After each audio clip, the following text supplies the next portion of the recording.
औरंगजेबाची कबर काढण्यासाठी गरज पडल्यास लाखो हिंदू कारसेवा करतील असं वक्तव्य बजरंग दलाचे महाराष्ट्र गोवा संयोजक विवेक कुलकर्णी यांनी केलंय।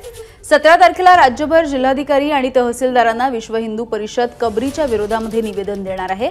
औरंगजेब हा काही साधू संत नव्हता, त्याने छत्रपती संभाजी महाराजांवरती अनन्वित असे अत्याचार केले। त्याचं कोणतंही स्मारक महाराष्ट्रामध्ये नको अशी भावना यावेळी कुलकर्णींनी व्यक्त केली आहे।